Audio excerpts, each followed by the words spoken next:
Perfecto.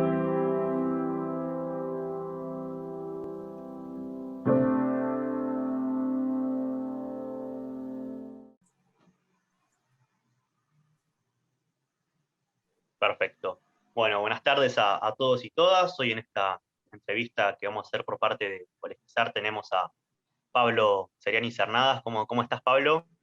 Hola, ¿qué tal, Santiago? ¿Cómo estás? Muy bien, yo, gracias. Bueno, gracias. Pablo, que va a ser nuestro entrevistado hoy, es abogado por la Universidad de Buenos Aires, doctor en Derechos Humanos y Políticas Migratorias por la Universidad de Valencia y dirige la especialización en Migración, Asilo y Derechos Humanos de la Universidad de Lanús, acá en Argentina. Y el tópico de hoy es el derecho de las migraciones o derecho migratorio. Ya Pablo nos aclarará mejor cómo es el término. Así que bueno, empezamos por el principio, Pablo. ¿Cómo podríamos definir más o menos lo que es el derecho migratorio, si es que se llama así? Bueno, empezaría por justamente el cierre tuyo, si es que se llama así. Porque, a ver, yo no sabría decirte o no le diría con certeza que hay una rama del derecho que se pudiera denominar derecho a las migraciones.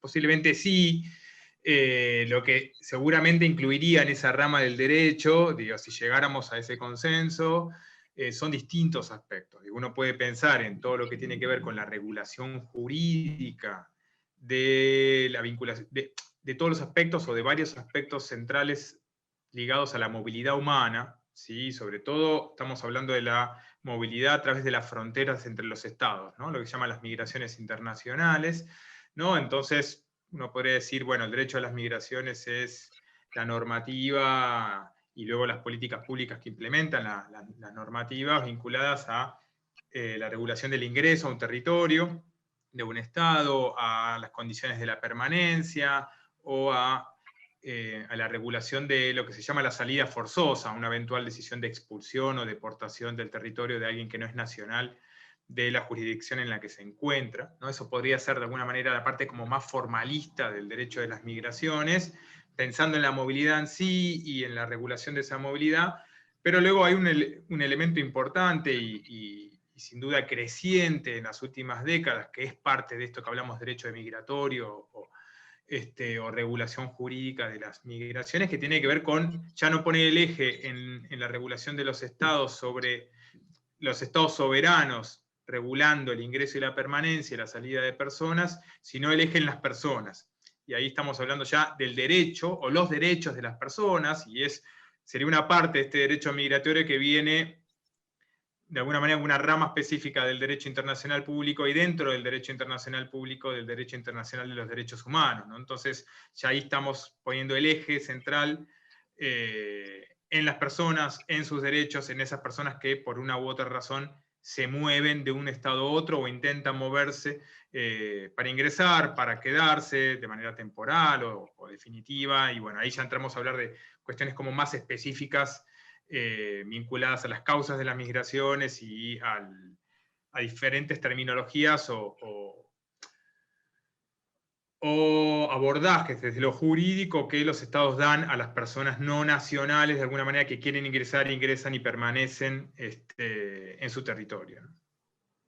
Perfecto. Y otra cosa que sucede mucho es que basta con abrir un diario y tomar una noticia sobre migrantes, que aparecen varios términos, ¿no? Aparece por un lado el término migrante, el término refugiado, el término de, llamémosle, el país receptor, y a veces el país que da asilo. ¿Podrías más o menos aclarar esta terminología a grandes rasgos para que no estemos en el tema?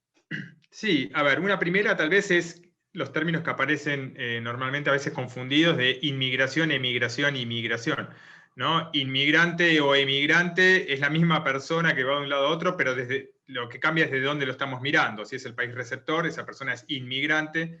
Si es el país del cual la persona se fue, esa persona es emigrante, se fue a otro lado. Entonces, por lo general se habla de migrantes para hablar de las personas que se desplazan, sin poner el eje en un lugar u otro. Son migrantes, si lo miramos del estado receptor, le agregaremos la I, si lo consideramos la I y la N, si no la E, si lo miramos del estado del cual se fue la persona, ¿no? Eso por un lado. Luego, bueno, como decía, hay estados que son países de origen, de donde salen las personas hacia otros países, países de tránsito. que es una figura que aparece cada vez más, bueno, por distintas cuestiones que posiblemente luego hablemos, que es por donde transitan con el objetivo de llegar a un tercer país, y ese tercer país en el cual las personas se establecen por más o menos tiempo es el estado receptor, pero luego también aparece cada vez más el estado de retorno, en el cual las personas vuelven, ¿no? Siendo su país de origen al que vuelven voluntariamente, vuelven por ser deportadas, ¿no? Eso puede cambiar un poco la realidad o el prisma del cual lo miramos y la realidad de esas personas. Y por otro lado está estas definiciones o conceptos sobre qué es migrante, qué es refugiado, qué es solicitante de asilo. Aquí la primera confusión es que no todo es una terminología jurídica o regulada de la misma manera, ¿no? La que tiene la definición jurídica más clara, no más clara porque no dé lugar a discusión, finalmente es un término jurídico y entonces entramos en el juego de las interpretaciones diversas, más amplias, más restrictivas, más variadas en el tiempo, que evolucionan, o lamentablemente en estos temas a veces involucionan, pero la que tiene una definición como más clara es la definición de refugiado o refugiada. ¿Por qué? Porque tiene su origen en la Convención de Ginebra de 1951, post Segunda Guerra Mundial, que regula lo que se llama el estatus de refugiado, ¿no? A la persona que tiene un temor fundado de ser perseguida por diferentes motivos, ¿no? Esos motivos se han ido ampliando por este carácter progresivo y evolutivo del derecho, y de los derechos humanos en particular, ¿no? Las causales por las cuales una persona puede ser perseguida y luego considerada refugiada. Entonces, quien está pidiendo ese estatus es una persona solicitante de asilo. Si lo logra, logra el asilo bajo la denominación de persona refugiada, o hoy también hay otras modalidades de asilo que a lo mejor no entran dentro de la definición de refugiado o refugiada. Esto varía según la amplitud que le den a esa definición la legislación de cada país, ¿no? A la hora de internalizar la Convención de Ginebra. O regulaciones regionales, ¿no? En América Latina tenemos lo que se llama la Declaración de Cartagena, que amplía un poco esa definición. Pero luego alguien puede igual obtener asilo bajo lo que es el paraguas general del derecho humanitario, sin que necesariamente implique ser reconocida como refugiada, ¿no? Lo que se llama una residencia humanitaria. Ahora, el término migrante no tiene una definición jurídica tan clara, a lo mejor tiene una definición más coloquial, ¿no? Y que incluso es una definición, y esta es mi opinión, luego hay variedad de opiniones, es una definición paraguas, es decir, migrante es alguien que se traslada a otro país, a un país del cual no es nacional, por la causa que sea, con el objetivo de permanecer en otro país por cierto tiempo, mucho o poco. ¿Por qué digo que es paraguas? Porque en todo caso una persona refugiada y solicitante de asilo es una persona migrante, entra en esa definición conceptual, coloquial, más genérica, luego tiene un estatus jurídico particular que se le agrega por ser reconocida como refugiada y que le brinda determinada protección adicional, pero sigue siendo una persona extranjera, entonces para el derecho de la mayoría de los países luego para la vida cotidiana es una persona extranjera, por lo tanto migrante y eso, ¿no? Pero lo difícil hoy en día, y es parte de las discusiones tal vez más complejas que hay, e incluso de los desafíos, es que dividir o separar migrante de refugiado es una tarea imposible, y depende de muchísimos factores, ¿no? En qué medida alguien que es migrante puede ser considerado que alguien que igual se desplazó de manera forzada por diferentes situaciones, y eso que lo forzó a salir tal vez no cabe dentro de lo que llamamos la Convención de Ginebra de protección a personas refugiadas, pero sí hay un carácter forzado de salir, ¿no? Digo, alguien que sale por situaciones de pobreza o de discriminación estructural, de privación de sus derechos, pero no necesariamente teme por su vida, o no hay una amenaza directa de ser torturada o detenida arbitrariamente en su país de origen, pero aún así hay una cuestión de derechos y condiciones de vida mínimamente dignas que fuerzan a una persona a salir. Entonces, a veces parecería que una persona solo está forzada a salir si es refugiada, y si es migrante no, y eso en mi opinión no es así, es una visión más formalista que no mira realmente, no le presta atención debida a la complejidad que suponen las causas del desplazamiento, de la movilidad humana en la actualidad, y tiende a generar una serie de problemas, una mirada ahí tan estrecha, porque a veces esas personas necesitan que sus derechos sean protegidos al lugar en el que van, y en algunos lugares se encuentran con que esa protección no se les da porque no son reconocidas como refugiadas, y se les llama un concepto que se agregó estos últimos años, que apareció como una construcción política para mí, que es migrante económico. Como que si no sos refugiado o refugiada, estás yendo por cuestiones económicas, como si lo económico fuera, bueno, la persona se va, cruza el desierto del Sahara, cruza el Mediterráneo para comprarse una televisión de pantalla plana con más pulgadas, o para tener, en vez de ganar 1.000 euros, ganar 1.500. Bueno, no es así. Hay muchísimas personas que no son reconocidas como refugiadas y se van por condiciones o por situaciones extremadamente complejas de aspectos básicos de la dignidad humana, y calificar eso como migrante económico es erróneo, es perjudicial, invisibiliza todas esas causas estructurales que empujan a millones de personas a desplazarse. Entonces, son términos dinámicos, son términos en discusión, son términos que permanentemente están sujetos a interpretación, y muchas veces la interpretación responde más a fines políticos que otra cosa, y a coyunturas políticas en cada país. Lo importante es que independientemente de la denominación que le demos, que analicemos cada caso desde un prisma de derecho y un prisma integral, ¿no? De una persona sujeta a derechos y que puede haberse desplazado por diferentes situaciones que hace que sus derechos estén en juego, y bueno, un Estado de Derecho que regula desde el derecho de las migraciones, del derecho migratorio, la regulación del ingreso y la permanencia, la respuesta a esa persona que se presenta en una frontera, bueno, lo tiene que hacer desde ese enfoque integral, ¿no? que dan los distintos elementos que componen el ordenamiento jurídico de un Estado, y en esos elementos está el derecho internacional público, están los compromisos de derechos humanos que cada Estado haya ido asumiendo. Entonces podríamos decir que la relación entre migraciones y derechos humanos es sumamente estrecha. Es inseparable, es absolutamente inseparable. A ver, incluso uno se podría ir mucho más allá en el tiempo, en la historia de la humanidad, mucho antes, siglos antes de la construcción del derecho internacional de los derechos humanos, pero perfectamente uno puede entender que el desplazamiento de personas, de familias, de comunidades, ha tenido que ver con la supervivencia humana, ¿no? Con la búsqueda del acceso a bienes básicos, ¿no? El acceso, no sé, a una fuente de agua potable, ¿no? El acceso a una tierra fértil, o el acceso a protección, ¿no? Pueblos enteros o comunidades enteras escapando de situaciones de violencia o de conflictos armados, ¿no? Hoy por hoy, ya con todo el andamiaje del derecho internacional de los derechos humanos, en términos más formales, más estrictos jurídicamente, uno puede decir, por un lado, que todas las etapas de la movilidad humana están inseparablemente vinculadas con el ejercicio de derechos básicos, ¿no? Desde las causas que empujan a las personas a desplazarse, a todo lo que tiene que ver con cómo esa persona es tratada a lo largo de todo ese proceso migratorio, sea en tránsito, en destino, o incluso cuando retorna a su país.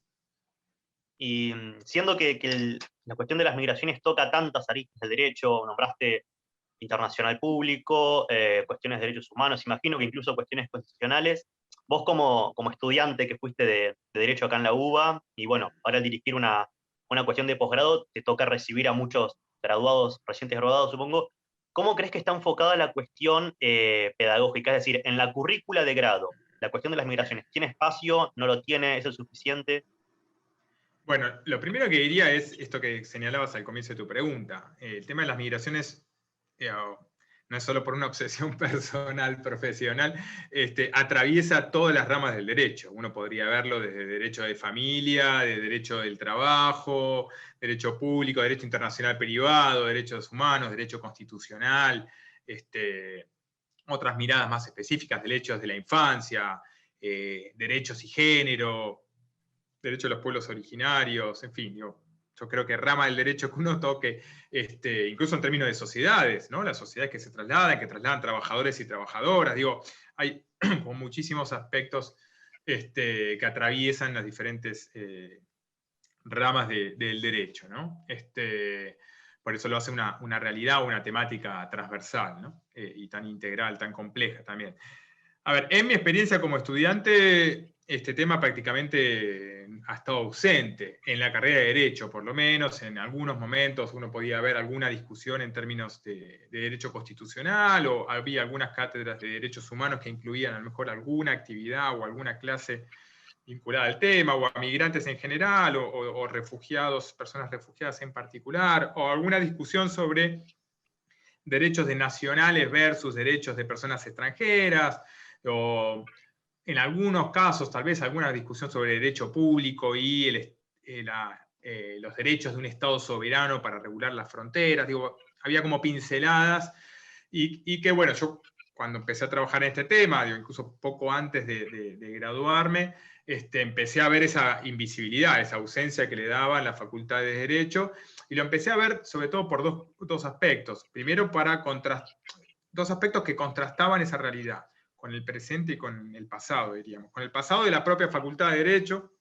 o de otras facultades de Derecho, pero sobre todo de la Facultad de Derecho de la UBA, 100 años antes, donde en pleno auge de la inmigración europea, principalmente, no exclusivamente, pero principalmente europea, uno encontraba en la biblioteca de la Facultad de Derecho tesis, en ese momento estudiábamos un poco más, en mi opinión, tesis para graduarse de licenciado en Derecho, tesis de grado, ¿no? Como hay en muchas otras carreras, como sabes muy bien, Santiago, y tesis justamente sobre la inmigración en Argentina, ¿no? Y la regulación de la inmigración y los derechos, tesis sobre la ley de residencia de 1902, por ejemplo, sobre expulsión de extranjeros, debates de las primeras décadas del siglo XX. Pero también el contraste con el tratamiento de las migraciones en otras facultades de la propia Universidad de Buenos Aires o de otras universidades, ¿no? Sobre todo en las carreras de la Facultad de Ciencias Sociales, ¿no? En trabajo social, en sociología, en ciencias políticas, ¿no? Había diferentes carreras o relaciones internacionales, pero diferentes carreras que abordaban el tema de migraciones, y de ahí que, no sé, para la década del 80, 90 del siglo pasado, había una producción bibliográfica desde las ciencias sociales en Argentina muy importante, incluso en comparación con el resto de América Latina. Tal vez, obviamente, había como comparable con México, sin duda, por la historia de los desplazamientos o movimientos migratorios de México hacia Estados Unidos, pero un lugar, las ciencias sociales en Argentina y concretamente en la UBA, de muchísimo desarrollo, ¿no? Igual que en la Universidad de Córdoba, por ejemplo, y algunas otras, ¿no? Ya en los últimos años, diría década y media, esto ha ido cambiando, en parte porque, bueno, primero se creó, y bueno, tuve la posibilidad de participar coordinando en los primeros años un práctico sobre derechos de migrantes y refugiados, ¿no? A partir de un convenio entre la Facultad de Derecho y dos organizaciones sociales, el CAREF y el CELS. Y ahí creamos la Clínica Jurídica de Derecho de Migrantes y Refugiados como una experiencia práctica para estudiantes para que pudieran en su último año hacer una práctica diferente, y eso fue muy interesante. Ha sido, ¿no? Hay colegas que siguen dictando ese curso del práctico. Bien interesante en términos también de no solo experiencia profesional o de formación profesional, sino humana. El ver las migraciones ya no a través de los titulares de los periódicos o a veces de las malas interpretaciones o desconocimientos o mitos o prejuicios sobre el tema, sino a partir de la interacción con las personas reales que te cuentan su historia de por qué se vinieron a vivir a Argentina, ¿no? Y qué les pasa cuando están acá siendo extranjeros y teniendo ciertos problemas en cuanto a ejercicio de derechos. Luego está, ya hace muchos años, una materia concretamente sobre protección de refugiados, ¿no? El CPO, que dicta la doctora Eugenia Contarini, que tiene muchísima experiencia en el tema, trabajando en diferentes regiones. Durante muchos años, con varios colegas, dimos una materia del CPO también sobre migraciones y derechos humanos. En los últimos, creo que año y medio, ¿no? Vamos y venimos según las posibilidades o el tiempo, o la disponibilidad. Pero bueno, me parece que desde el derecho necesariamente es una de las tantas materias o disciplinas de las cuales hay que aportar propuestas, soluciones a la temática de las migraciones. Es central su tratamiento. Digo, hoy por hoy todas las sociedades, o casi todas las sociedades del mundo,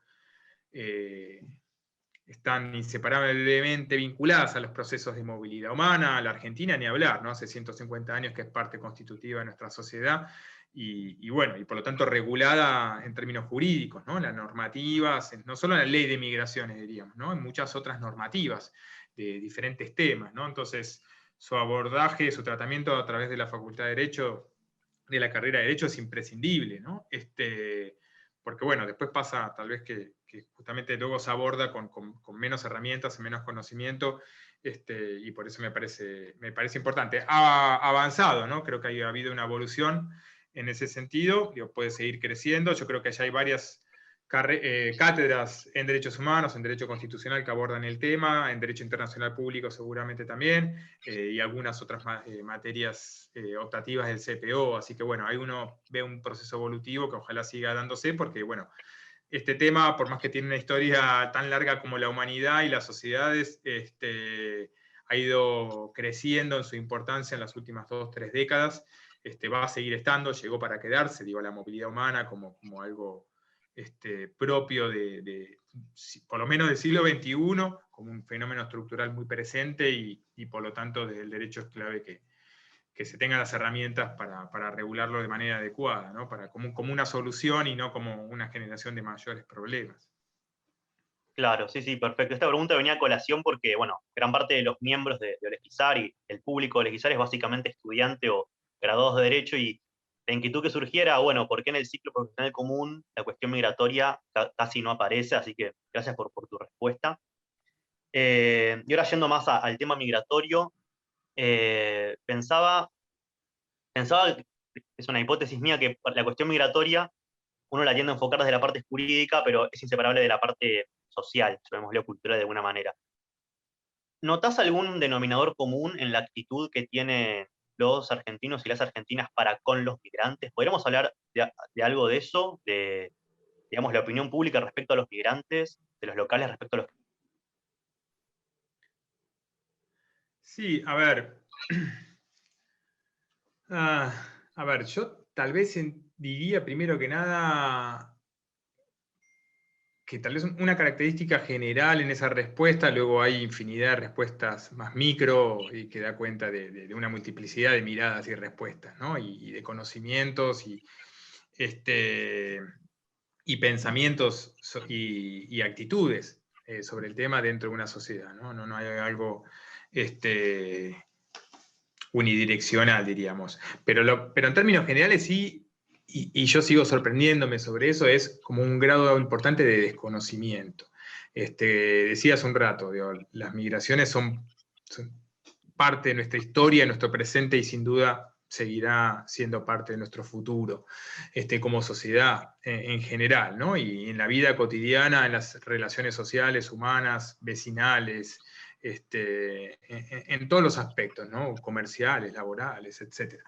Y aún así hay una suerte de mirada alejada, diríamos, de como si fuera un fenómeno ajeno a nosotros, ¿no? Y como si la migración, como si no tuviéramos incorporado esa realidad, y por lo tanto la migración la seguimos viendo como algo sorpresiva o incluso amenazante, extraña. Entonces, a mí me llama mucho la atención eso, y por lo tanto esa ausencia o ese vacío o ese desconocimiento explícito o inconsciente, de alguna manera da lugar a que aparezcan y que se trasladen y se difundan con cierta facilidad prejuicios.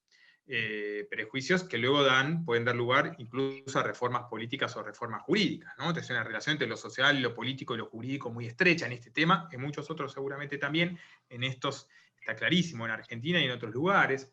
Entonces, por ejemplo, hay un pensamiento generalizado en Argentina que, por un lado, está la migración de nuestros abuelos, de España e Italia, donde todo fue una vida de rosas y una integración inmediata, y solo trajo aspectos positivos y no hubo ningún rechazo, frente a la migración peligrosa, amenazante o dañina contemporánea. Nada de eso es así. Y sin embargo, está este escenario o esta foto de la migración muy asentada, ¿no? Y esto habla de este desconocimiento generalizado, ¿no? Digo, la migración europea, basta ir al Museo de Migraciones y ver los libros de los barcos, y eran el perfil en términos generales, más allá que hoy incluso es mucho más heterogéneo, sería al revés la foto, el perfil generalizado en aquel momento eran trabajadores agrícolas, jornaleros, eran trabajadores de oficios, eran trabajadores que venían en busca de trabajo, venían muchas veces, la gran mayoría, con lo opuesto, diríamos, y ahí la definición de la ley de Avellaneda, de 1876, la primera ley migratoria, ¿no? que era del trabajador que venían en la tercera clase del barco. ese era el migrante, ¿no? Y en buena medida es la migración hoy en busca de trabajo, más otras causales que pueden tener que ver con violencias y otros motivos, ¿no? Y esos trabajadores y trabajadoras tuvieron sus rechazos, ¿no? Digo, hubo un auge de xenofobia e hispanofobia a fines del siglo XIX, luego la xenofobia contra los italianos. Quienes estudian y están interesados en la historia de la criminología, todo lo que estudian derecho penal y estudian a Lombroso ¿no? Y la versión argentina contemporánea a Lombroso se dedicó a estudiar el cerebro de los italianos y a demostrar que los italianos eran delincuentes por naturaleza. ¿Sí? Esas son tesis de Argentina en las primeras décadas del siglo XX, y sin embargo hoy es el nono que trajo todo lo positivo frente al bolita, paraguas, etcétera, y todos los prejuicios y estereotipos creados para la supuesta mala migración versus la buena. ¿Sí? En todo caso, la buena tuvo que ver con que finalmente hubo un proceso de integración, ¿no? De acceso a derechos. Yo me sorprendo cuando hoy alguien dice, bueno, ¿cómo puede ser que los extranjeros vayan a la UBA y haya un 4% de extranjeros en la UBA? Cuando durante décadas repetimos la frase, mi hijo el doctor. ¿Qué era esto? Justamente el inmigrante que pueda integrarse socialmente a partir del acceso a la educación y sobre todo a la universidad. Lo vimos como un circuito virtuoso de integración, de generación de efectos positivos de la migración. Y hoy vemos cómo darle ese derecho a la universidad como un problema, ¿no? Ahí hubo algo en el medio que nos pasó y que nos pasó no solo en Argentina, ¿no? Digo, que tiene que ver con el avance de los prejuicios y la xenofobia. Entonces, la migración hoy es una migración muy parecida en esos aspectos, pero también hay migración de muchos profesionales de esos mismos países y de otros países, es mucho más heterogénea. Lo que acompaña menos, tal vez no solo en Argentina, sino en otros países, es las políticas públicas para favorecer y facilitar esa integración, ¿no? Para facilitar la documentación, para facilitar el ejercicio, el acceso al mercado de trabajo, etcétera, ¿no? La problemática adicional vinculada a lo jurídico y lo social, en tu pregunta, y que eso sí marca una diferencia respecto de la migración de hace un siglo, es que a esa xenofobia que uno encuentra en el pasado y que encuentra hoy, esa idea de rechazo a la persona extranjera, se le agrega sobre todo lo que tiene que ver con la migración de países sudamericanos, una migración que siempre estuvo, desde el censo primero de 1869, o la migración de países africanos, también contemporánea. A esa xenofobia se le agrega el racismo que tiene la sociedad argentina, una buena parte de la sociedad argentina respecto de los pueblos indígenas, ¿no? Buena parte de la migración sudamericana es de origen indígena, como una buena parte de nuestra población, y el racismo a lo afro, ¿no? A la población negra.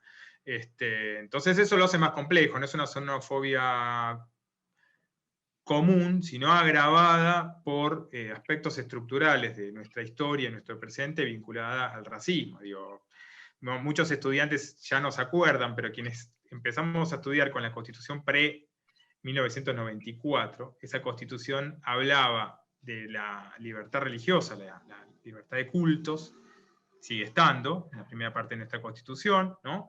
Pensando en la inmigración del siglo XIX y sobre todo la inmigración protestante, que pudiera sentirse libre en ese sentido si venía a Argentina, pero hasta 1994 ese artículo convivió con el artículo 67, inciso 11, creo que era uno de esos, que decía que había que convertir a los indios al catolicismo. ¿Sí? Esto decía nuestra Constitución hace poquito, ¿no? Digo, marcando constitucionalmente ese rechazo a los pueblos originarios, ¿no? Por suerte eso cambió, digo, pero tiene que ver también con una prevalencia o presencia del racismo en nuestra sociedad. Sí, aparte, lo que me gustó la estructura de tu respuesta, que todo el tiempo surge que lo social y lo jurídico no son escindibles, ¿no? Porque hay marcas sociales de xenofobia y a la vez teníamos ese artículo de conversión a los pueblos originarios. Eso es súper interesante, para ir contra la mirada de que el derecho está alejado de la sociedad. En muchos aspectos sí el derecho está alejado de la sociedad, pero a veces en aspectos que no nos damos cuenta está más unido que lo que creemos.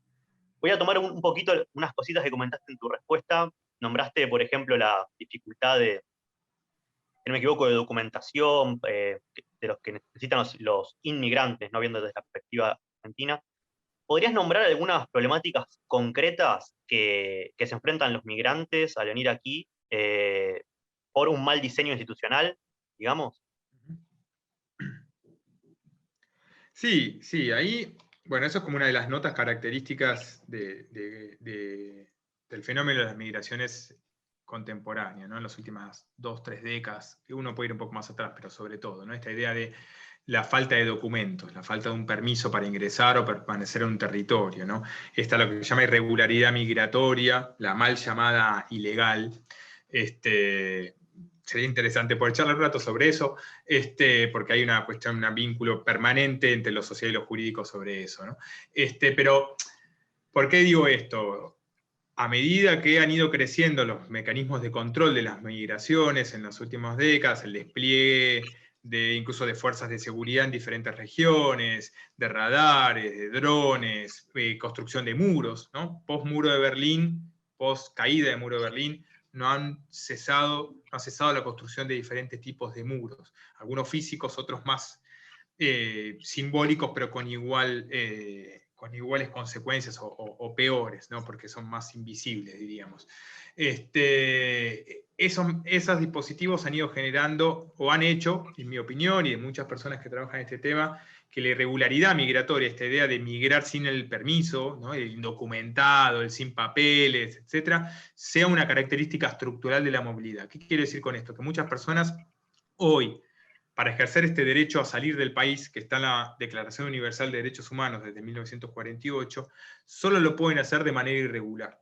O sea, que nadie, a lo mejor, por el país del que vienen, la condición socioeconómica en la que están, o por su color de piel y otras características, nadie le va a dar una visa para salir de su país y llegar a otro, en muchos casos, ¿no? Entonces, la salida de esa migración como supervivencia, la salida para ejercer derechos, para escapar, se da de manera irregular, ¿no? Eso por un lado. O incluso se puede dar de manera regular con estas características como turista, diríamos, para poder quedarte 3 meses en un país, o un mes, 30 días, etcétera, y luego quedarte en ese territorio, ¿no? Son como formas de lo que se llama irregularidad originaria, porque sale de manera irregular, o sobrevenida, porque entra como turista y se queda, diríamos.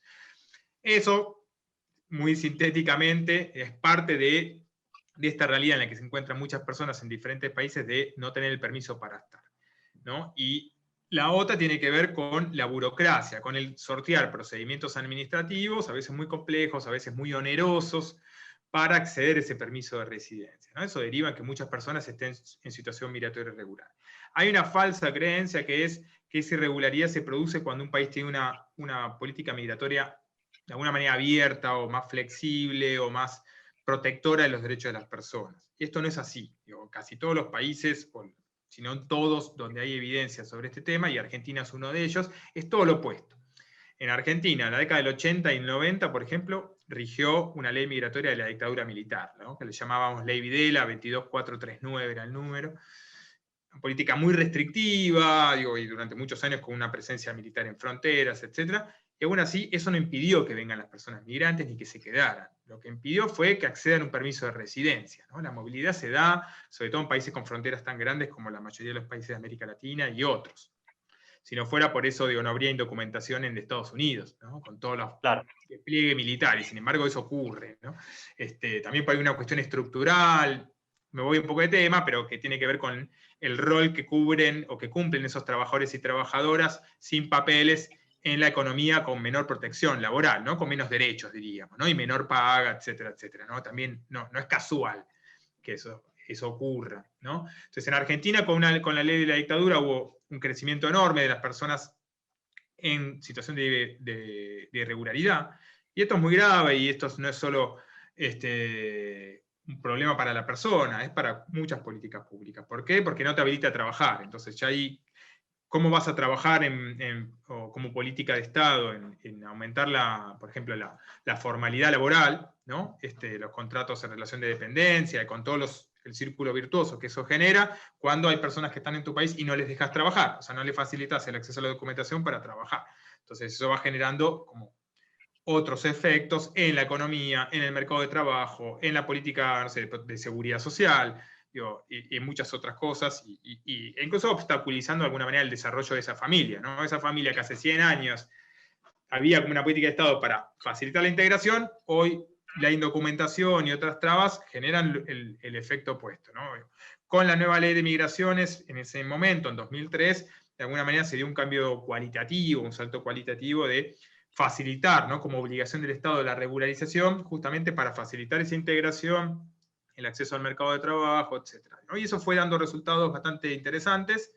Claro, que no alcanzan, ¿no? Porque luego tiene que haber políticas de empleo, políticas de generación de empleo, determinadas políticas económicas, de seguridad social, de protección social, para toda la población. Finalmente, los y las migrantes son habitantes, ¿no? Como nos define nuestra Claro, Constitución desde 1853, que es una definición interesantísima, ¿no? Finalmente, quienes formamos la comunidad y que de alguna manera tenemos que trabajar para tener un mejor futuro para todos los que compartimos este espacio en este tiempo, somos personas que nacimos acá o personas que vinieron de allá, allá, allá y allá y allá. Y son los que nuestra Constitución define como habitantes, ¿no? Entonces, todavía hay obstáculos, hay dificultades, muchos de larga data, varios generados en la administración anterior, que puso muchísimos obstáculos para la regularización migratoria entre 2016 y 2019, con una reforma a la ley a través de un decreto de necesidad de urgencia, que no tenía ningún sentido. Pero bueno, es un país que tiene una legislación que le dice al Estado, tenés que facilitar esto, ¿sí? Para beneficio de las personas migrantes, pero para beneficio de toda la sociedad. Nadie gana, salvo los que se quieren aprovechar, por ejemplo, pagándole menos a alguien que no tiene documentos y le dice, si te quejas, te voy a denunciar a migraciones, ¿sí? Ese tipo de situaciones que uno encuentra en diferentes países del mundo. claro. Sí, sí, interesantísimo la noción de habitante, entonces, porque viene un poco a borronear para bien la cuestión de migrante local, local migrante. Un poco para entrar en la última parte de la entrevista, una pregunta que calculo que estarás harto de responder, pero no la puedo dejar pasar, es el tema de migraciones y COVID. Entre expertos se está hablando de, si en las proyecciones, y es que hay proyecciones de acá a algunos años, en los cambios que el COVID ha hecho en los flujos migratorios o que hará, ¿se puede proyectar algo de eso? Sí, con recaudos, ¿no? Pero, a ver, lo primero es los efectos más inmediatos ya en las personas que ya se habían desplazado, ¿no? Que ya son migrantes y que a lo mejor personas en mayor situación de vulnerabilidad, a lo mejor por justamente no tener documentación, entonces el trabajo era un trabajo más informal. Eso generó en Argentina y en muchas otras sociedades que entre los primeros que perdieron su trabajo y la fuente de ingresos han estado en buena medida o sobre representados las personas migrantes, ¿no? Y eso ha sido un problema serio. Lo segundo es que tanto en Argentina como en muchos otros países el acceso a determinados programas de protección social tiene limitaciones para las personas extranjeras, sea porque no tienen permiso de residencia o sí lo tienen, pero no tienen un X número de residencia, de años, ¿no? En Argentina, acceder a una pensión no contributiva hay que tener 20 años de residencia, por ejemplo, por discapacidad, lo cual es un absurdo. Ya fue declarada inconstitucional por la Corte Suprema hace casi 15 años y sin embargo, por esta modalidad de declaración de inconstitucionalidad que tenemos en nuestro sistema jurídico, las leyes o los decretos siguen ahí hasta que en algún momento haya una reforma, o de la ley o del decreto, según el caso que estemos hablando, ¿no? Entonces, eso ha ido generando que muchas personas migrantes que perdieron los ingresos, al mismo tiempo perdieron o no tuvieron la posibilidad de acceder a las medidas de mitigación, sobre todo de las medidas de encierro, de cuarentena, del lockdown que distintos países han implementado. Entonces eso ha agravado aún más esa situación de marginalidad que en algunos casos ha estado la población migrante. Luego, obviamente, el impacto inmediato vinculado a las personas que están en movimiento y que están en busca, por ejemplo, de asilo y de ser reconocidas como refugiadas, el cierre de fronteras en muchos países implicó que no puedan entrar a pedir asilo, lo cual también es una discusión jurídica muy importante, porque estado de emergencia, ¿no? O quienes han estudiado todo el tema en términos constitucionales o de derecho internacional público, los estados pueden dictar estado de emergencia y restringir la movilidad, por ejemplo, o la circulación, como una medida en principio razonable. Ahora, eso no implica que el Estado tenga el derecho a abandonar todos sus compromisos jurídicos, por ejemplo, en materia de derecho al asilo, donde está en juego la vida y la integridad física de una persona, que a lo mejor está escapando de un conflicto armado. Entonces, ¿Cómo conciliar esos derechos? Bueno, manteniendo abierto una vía de asilo en la frontera, pero al mismo tiempo con un protocolo sanitario. Si, si hay un protocolo sanitario para que ingresan personas por otros motivos, bueno, el derecho al asilo tiene que también estar ahí. Y hay países que lo han hecho, otros que no lo han hecho, etc. Ahora, yendo un poco más a tu pregunta, la incertidumbre o diríamos la preocupación tiene que ver con los efectos, en algunos casos los estragos, en las condiciones de vida de la población que ha hecho la pandemia y las medidas de restricción de la circulación o el ejercicio de actividades laborales, ¿no? El daño en términos económicos, de condiciones socioeconómicas, que uno entendería que va a generar un mayor desplazamiento, ¿no? Un mayor desplazamiento de personas en busca de trabajo hacia otros países, en un contexto donde la capacidad de recepción de países de destino a lo mejor también se ha visto mermada, donde algunos gobiernos aprovechan eso para deslindar responsabilidades de lo que tienen que hacer para que las condiciones de su población estén mejor, y decir, esto es culpa de inmigrantes, entonces donde se aprovecha para clásica estrategia política, ¿no? De cambiar el eje de la discusión y decir, bueno, esto no es un problema de malas políticas públicas y de prioridades de políticas públicas mal definidas, sino de la inmigración, entonces puede generar mayores rechazos, mayor xenofobia, mayor violencia y mayor legitimación luego en términos jurídicos de tener políticas migratorias más restrictivas, ¿no? De abrir campos de detención como hoy operan en Estados Unidos, en México, en países europeos, africanos, asiáticos, por suerte en mucha menor medida en el resto de América Latina, ¿no? De privación de libertad por temas administrativos, ¿no? Estos son uno de los grandes problemas en materia migratoria, entonces hay riesgo de que esto se agrave. Pensemos que Perú y Ecuador hace semanas mandaron las Fuerzas Armadas a las fronteras. El mismo Biden, que empezó a desandar algunas políticas de Trump, está devolviendo automáticamente a cientos de personas cada día en la frontera, alegando temas sanitarios. ¿No? Cuando, de vuelta, ¿no? El derecho al asilo debería coexistir con la prerrogativa del Estado de adoptar medidas en contexto de pandemia. Entonces, el escenario es preocupante. A ver, también uno puede decir, bueno, también puede ser una oportunidad, digo, de darse cuenta que un problema como una pandemia nos muestra que el acceso a la salud de todas las personas que habitan en un territorio tiene que ser igual. Porque está la salud de todos y todas en juego, y que el hecho de que una persona haya venido a otro país es irrelevante a los efectos de prevención del contagio. Y sin embargo, hoy no se sabe si el acceso a la vacunación, por ejemplo, para personas migrantes sin residencia, va a ser un derecho en igualdad de condiciones o no. De hecho, empiezan a aparecer casos donde no, donde parecería que no van a poder acceder a esa vacunación, lo cual es un absurdo en términos sanitarios. Pero esta construcción que se ha dado semántica, discursiva, pero luego jurídica, de desigualdad, de legitimación de la desigualdad, que una persona extranjera tiene menos derechos, ¿no? Como yo le llamo la meritocracia nacionalista, ¿no? Esta idea de que parecería que uno, si es nacional, tiene más derechos.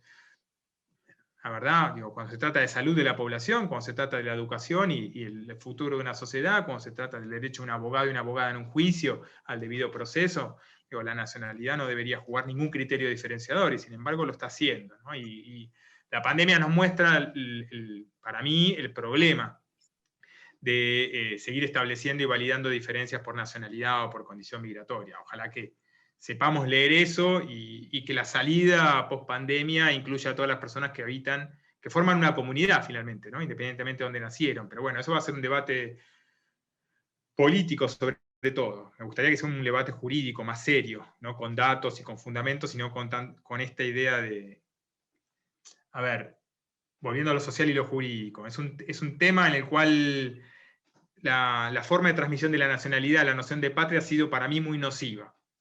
Una construcción de la idea de patria que puede ser un aspecto positivo de la identidad de una persona o una población, pero construida por oposición a otros, ¿no? Entonces ese otro que se ve como una amenaza, cuando finalmente quienes habitamos son los que formamos la comunidad, ¿no? En términos filosóficos podrías aportar mucho más que yo, pero sobre esto, pero me parece que hay bueno, ojalá haya una oportunidad para un debate más serio de esto y no estar corriendo frente a los estereotipos y la acusación a los inmigrantes de tal o cual mal que nos pasa en nuestras sociedades, ¿no? Seguro, seguro. Un poco ya la última, que sabemos que tenés otra reunión en breve. Una pregunta, pero que no es de diagnóstico, es imagínate que nos encontramos en un tiempo, espero ya presencial, ¿qué anhelo tenés, qué deseo tenés para las migraciones, para que cambie, para que cuando nos veamos la próxima vez me digas, ¿sabes qué, Santi? Esto está mejorando y tenía que mejorar. Uf. Es introspectivo esto. No, a ver, lo primero es que ojalá Argentina y otros países hayan construido una política de Estado contra la xenofobia. La xenofobia es, es un virus de las sociedades, es otra pandemia, y que ha ido creciendo de manera muy preocupante. Digo, cuando vemos la extrema derecha creciendo en varios países que han sufrido el nazismo y que han sufrido cosas gravísimas en las últimas décadas, a mí me genera muchísima preocupación de qué puede suceder si seguimos validando la xenofobia y la acusación aparte de nuestra sociedad como el origen de nuestros males. Ojalá que hayamos construido una política de Estado, que no dependa de ningún gobierno, que no pueda venir alguien y diga esto por culpa de los inmigrantes y todos estemos diciendo sí, sí, sí, sí, validando eso, ¿no? Me parece que ojalá que lo tengamos. Esto implica una política de Estado y por lo tanto objetivos de corto, mediano y largo plazo. Y luego que, por lo menos en América Latina, podamos retomar la senda que habíamos empezado de alguna manera a principios de este siglo, de pensar la movilidad como un derecho, de tratar de tener una armonía en términos jurídicos, de legislación entre los países de la región, de construir un nuevo paradigma de movilidad humana, ¿no? Que piense la migración como lo que es un fenómeno social. Y por lo tanto, para mí es una política social, no tiene que ser una política de seguridad, una política integral, de integración de una población.